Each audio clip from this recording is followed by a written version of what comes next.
Kamala's audience squirms as she yaks about pachyderms. Our video of the day comes to us from the former VP who made her first major speech last night since Trump took office. And it was another classic ball of verbal vomit. Kamala Harris just got roasted so hard. NASA might be tracking the smoke trail. And the arsonist? Greg Gutfeld. If you thought late-night TV was dead, Gutfeld just resurrected it for the sole purpose of drop-kicking Kamala's approval ratings into orbit. From awkward laughs to incoherent word salads, this takedown was messier than a toddler with spaghetti. But this wasn't just politics. It was performance art with a flamethrower. Buckle up, because the carnage Gutfeld delivered is something you've got to see to believe. Here she is referencing a viral video of elephants. Watch. Who saw that video from a couple of weeks ago? The one of the elephants at the San Diego Zoo during the earthquake? And as soon as they felt the earth shaking beneath their feet, they got in a circle and stood next to each other to protect the most vulnerable. Think about it. What a powerful metaphor. Yeah.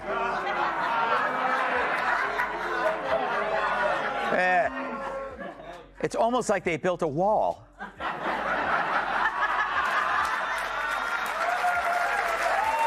Yeah. Kamala Harris walked into another public speaking event and, once again, seemed to leave logic and clarity somewhere back in 2020.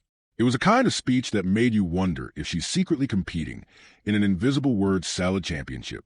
Just when we thought we were all numb to the fog machine that is her public persona, Greg Gutfeld showed up, armed with sarcasm sharper than a sushi chef's knife and zero patience for high heels paired with incoherence. Report, Kamala Harris has created her own scented candle. And just like her, it gets lit every night. She's a drunk. Kamala seems to have suddenly remembered that we actually have a border. For she's announced she's going to the border. True, after 4 years of denying there's a border crisis. What's changed? Why the 180? Do you suppose it's the polls? Let's be clear. Kamala's speech was supposed to be uplifting, energizing, even presidential. Instead, it turned into an interpretive dance of verbal gymnastics. At some point, people stopped taking notes and started checking their Wi-Fi, convinced the buffering circle had jumped from screen to real life.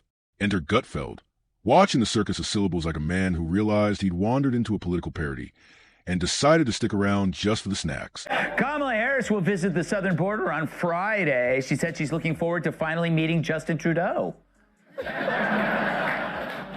Speaking of Harris, at the last debate, she said she was a middle-class kid. However, it appears Harris enjoyed things most middle-class kids didn't, like living abroad, private school, some of the wealthiest places on earth. The only thing she didn't enjoy was a nanny, unlike her husband. Greg didn't need a script or a teleprompter, just Kamala being Kamala. The endless stream of recycled buzzwords, vague optimism, and spiritual fluff practically wrote the punchlines for him. He took one look at her speech and turned it into a stand-up routine. The twist? The only real joke was how seriously the former vice president expected anyone to take what sounded like a TED Talk written by a horoscope app. Not to mention, Trump is the wall candidate, not Cackle's McKnee pads. Stern got even more pathetic, wondering how she doesn't nap. When you said you don't nap, I get it, because like what you've taken on is extraordinarily difficult. And I mean, do you feel the pressure of the moment in the sense that, like, when I met you out in the hall, I said, I'm really nervous because I want this to go well for you. I want it to go well for the country. Hold on. I need a minute. All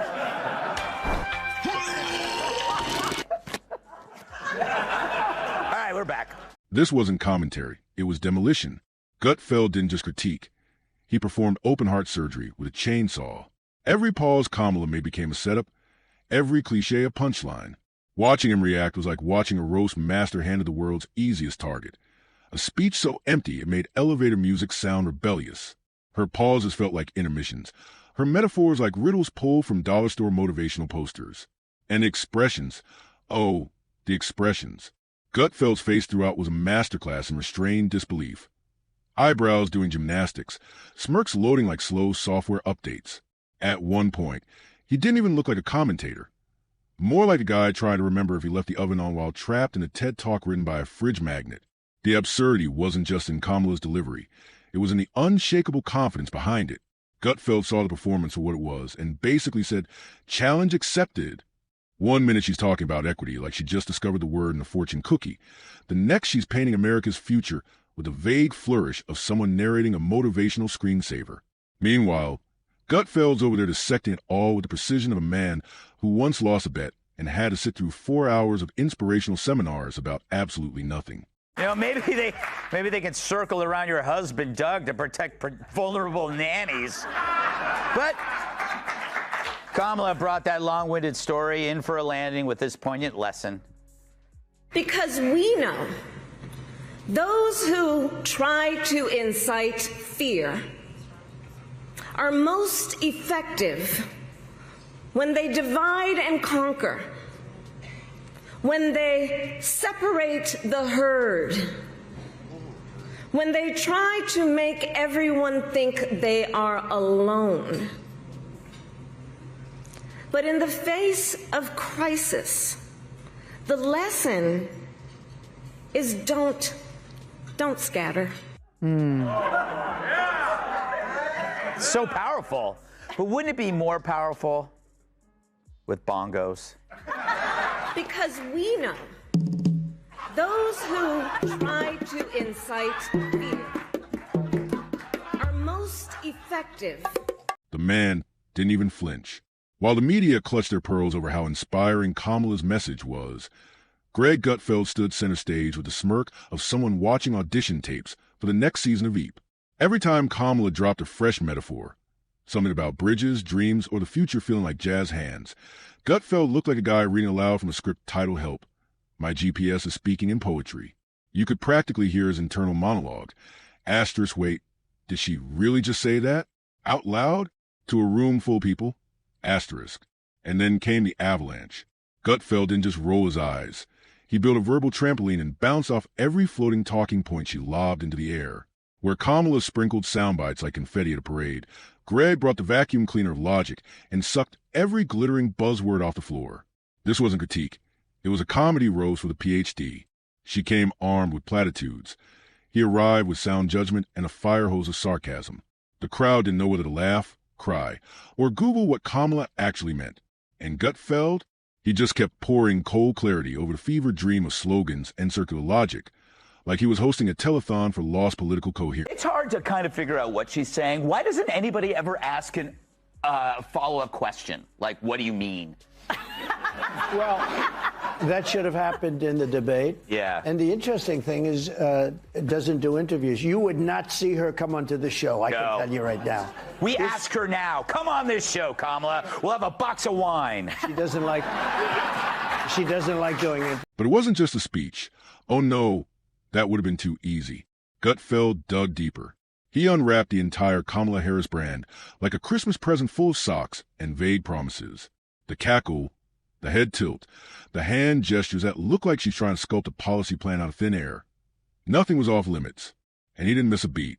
In one glorious segment, he compared her public appearances to interpretive mime acts, minus the silence and plus a whole lot of nervous laughter. It wasn't mean. It was surgical. The roast equivalent of a Michelin star meal, beautifully crafted, perfectly seasoned, and served with flair. Because here's the thing. You don't have to dislike Kamala Harris to admit that half the time she talks, it feels like your brain is running Windows 95. There's a lag, a spinning icon, and then, bam, you're rebooting mid-sentence. And Gutfeld, he just holds up a mirror to that chaos and says, see?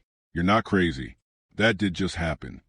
What makes it even better is how he handles the absurdity, with the finesse of a stand-up comic trapped in a room full of over-caffeinated philosophers. He doesn't just point out the gaffes. He builds a three-act play around them.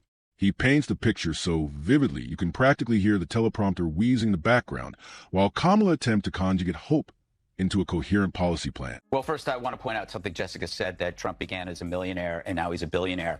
I think that makes him an expert in this. I would rather listen to somebody who began as a millionaire and is now a billionaire than somebody who doesn't have a damn clue about economics. I've never heard a candidate today more unsure of themselves on a topic than Kamala Harris. I think she's been burdened by the weight of expectations put on her by the media. I've never seen a better campaign ad for Trump. She's campaigning better for Trump than Trump is. He weaves in facial expressions mismatched metaphors and that oddly choreographed enthusiasm like a puzzle made of wet noodles. It's hilarious, not because it's harsh, but because it's precise. Every moment feels like ja vu.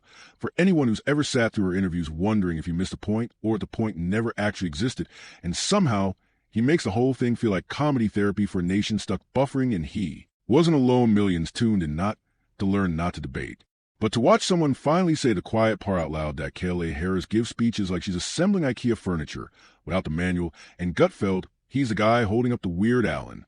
Keep going, I think you miss a piece. The beauty of his takedown is that it wasn't angry, it wasn't even particularly political. It was observational comedy with political twists, like if George Carlin wore a blazer and spent lunch breaks watching C-SPAN, and Kamala Blessa provided the raw material like a contestant on a game show called Whose Line?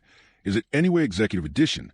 But it didn't stop there, Greg. When full-side edition, he broke down her pauses. Like a film critic analyzing a foreign art flick, he highlighted the moments where her eyes seemed to be pleading with the universe for a sentence to land correctly. We'll go back to you, Vice President Harris. You flip-flopped on a lot of issues. How can voters be sure you won't keep doing that if you're elected?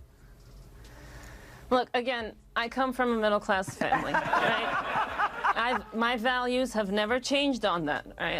I've talked about my grass being green for quite some time now.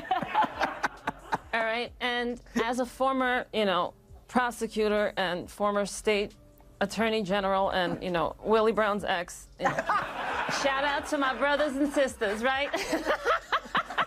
He zoomed in on the audience's confusion, the tilted heads, the forced smiles, the people checking their phones like a fire drill might save them. It was glorious. Then he dissected her Twitter feed, a treasure trove of syntactic anarchy and motivational vagueness. One tweet read like it had been generated by ChatGPT, trained exclusively on Pinterest quotes. Gutfeld pounced, reading aloud like a bedtime story for exhausted voters. Somewhere, a PR intern wept. But what really took it to the next level? Gutfeld didn't just roast Kamala, he contextualized her. He painted the portrait of an administration so desperate for enthusiasm. They handed the mic to someone who makes talking feel like a contact sport. His sarcasm didn't come from cruelty. It came from pure, unfiltered bewilderment. The kind of confusion you feel when someone tells you the moon is a metaphor for justice, and they're dead serious. He didn't scream. He didn't rant. He simply stared into the camera, blinked slowly, and let the absurdity marinate. And somehow, that landed harder than any punchline. Of course, this being modern America, not everyone appreciated the comedy. Right on cue, the pearl-clutching brigade rolled out, accusing Gutfeld of undermining the sanctity of public office, as if Kamala hadn't already done that herself by explaining democracy like a yoga instructor decoding Mercury in retrograde. About Joe, but what about Kamala? Well, just like the corpse, it's now okay to talk about how terrible the clown was, too. Because before, it would have been career suicide to spill the beans and commit an act of actual journalism. Ripping on Kamala now is about as risky as wearing leather chaps to a pride parade. Right, Dr. Drew? Meanwhile, the rest of us were just grateful someone finally said it. Finally admitted that listening to Kamala Harris speak feels less like presidential vision and more like a TED Talk that stumbled into a poetry slam. Her events play out like an improv class fueled by flashcards, and Greg Gutfeld, he turned that realization into an art form. He took the collective cringe and sculpted it into a masterpiece of mockery, a highlight reel of cognitive dissonance delivered with a grin and a wink. The truth is, Kamala isn't hard to parody because she's political. She's hard to parody because the parody writes itself. And Gutfeld simply showed up a megaphone and said what everyone else was too polite to admit. Sometimes, leadership feels like watching someone try to juggle ideas blindfolded in a wind tunnel. He didn't pretend it was profound. He stripped away the reverence and revealed the awkward musical that plays when style desperately tries to replace substance. And he did it with the glee of someone who understands that, unlike politics, comedy still respects coherence. Somewhere in the montage of clips, Gutfeld even broke out the magical mystery tour of Kamala's greatest hits. The fake French accent, the circular definitions, the awkward laughter that sounds like a haunted toy running low on batteries. I think it's very important, as you have heard from so many incredible leaders. For us at every moment in time, and certainly this one, to see the moment in time in which we exist and are present, and to be able to contextualize it, to understand where we exist in the history and in the moment as it relates not only to the past but the future. You know, that's some bad weed. Generally, when people get high, they actually have some interesting thoughts. Not her. That's what made it genius. Gutfeld wasn't inventing comedy. He was harvesting it, like a man strolling through a field of political wheat. He casually gathered bloopers and gaffes, turning them into gourmet snark. Every soundbite Kamala had dropped over the past year became a puzzle piece in his larger mosaic of hilarity. And that mosaic, a masterpiece titled, Asterisk, How Did We Get Here? Asterisk. Even the way he ended the segment was pitch perfect. No dramatic monologue, no righteous fury. Just a shrug, a raised eyebrow, and the unspoken truth that we had all just witnessed something both extraordinary and slightly terrifying. A sort of political Bigfoot sighting. Only Bigfoot delivers better lines. By the end, it didn't even feel like a political critique. It felt like a support group for everyone who's ever watched a Kamala Harris speech and wondered, asterisk, did I just black out? Asterisk, Gutfeld gave voice to that confusion, gave it structure, and then lit on fire and roasted marshmallows over the wreckage. It was beautiful. And here's the real kicker. He did without being mean. Snarky, sure, but not cruel. Because to be mean, you have to hate your subject. Gutfeld doesn't hate Kamala. He's just completely, hilariously mystified by it. We're so paranoid about her public behavior, they held a fake party ahead of a D.C. dinner in 2022. Her aides even considered serving wine so she could practice with a glass or two, but decided not to. Good call. The only time Kamala stops after 2 glasses is when she switches to chugging Listerine.